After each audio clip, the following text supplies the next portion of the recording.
Hello and welcome to the HIV Care and Treatment modules of the Healthcare Service Delivery chapter of the MSM Implementation Toolkit, or MSMIT, a tool that offers practical guidance for implementing comprehensive HIV and STI programs for gay, bisexual and other men who have sex with men. This training is brought to you by MSMGF, the global forum on men who have sex with men and HIV. This module introduces alcohol and drug use among MSM, which is one among the 4 HIV care and treatment approaches presented in this module. It is listed with the other approaches here for your reference. Research suggests that men who have sex with men are more likely to use alcohol and drugs than other adults in the general population. Here, drugs refer specifically to non-prescription drugs that are considered illegal in most countries. Drug use may be linked to HIV risk, especially through sharing of injection equipment and unprotected sex serodiscordant partners while under the influence.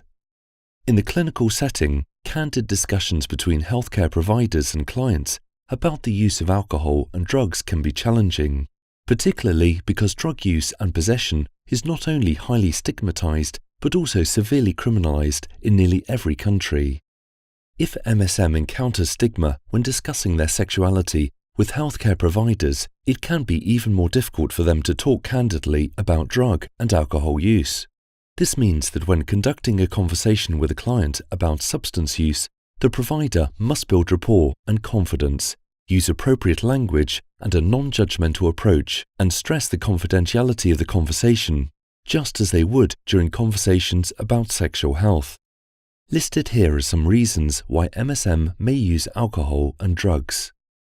Men who have sex with men may use alcohol and drugs for the same reasons as members of the general population. However, research suggests that higher than average use may be tied to experiences that are specific or unique to men who have sex with men. Many of these are tied to growing up in homophobic societies, which can lead to anxiety, depression, isolation, and loneliness.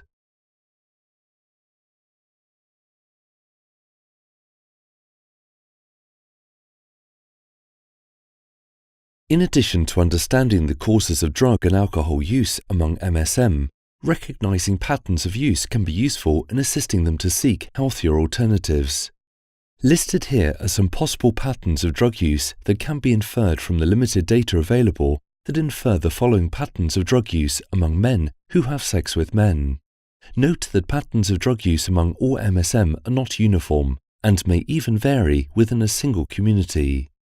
When substance use is reported, it is the role of the healthcare provider to motivate the client to articulate their personal goals and come to a clear understanding of how their current drug and alcohol use relates to these goals. Healthcare providers must take into consideration whether or not clients are reporting their alcohol or drug use as problematic. It is ultimately the client's decision to stop alcohol or drug use, modify it or maintain it depending on their personal goals.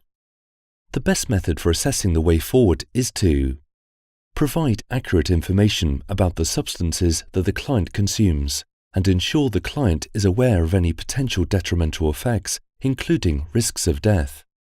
Identify what the client's goals are in relationship to drug use, and to engage in an open discussion about whether or not the client's current use aligns with where they want to be. Keep in mind that it is the role of the healthcare provider to motivate the client to articulate their personal goals and come to a clear understanding of how their current drug and alcohol use relates to these goals. If a client identifies a problem with drug or alcohol use, a useful technique for facilitating a conversation about the readiness to change is to ask questions about the client's perception of the importance of the issue and their confidence in making any kind of change. For those who do need assistance, healthcare providers should refer them to an appropriate drug counselor or organization for a specialty evaluation and treatment. For men who have sex with men who do not report problematic drug or alcohol use, providing health information related to use from credible sources in an honest and non-judgmental manner is adequate. If drug and alcohol use is within the context of sex, then engaging in a conversation about sexual health is also relevant, and access should be facilitated to HIV testing and counselling, as well as STI testing. This concludes the alcohol, drugs and MSM module. Be sure to go through the other HIV care and treatment modules.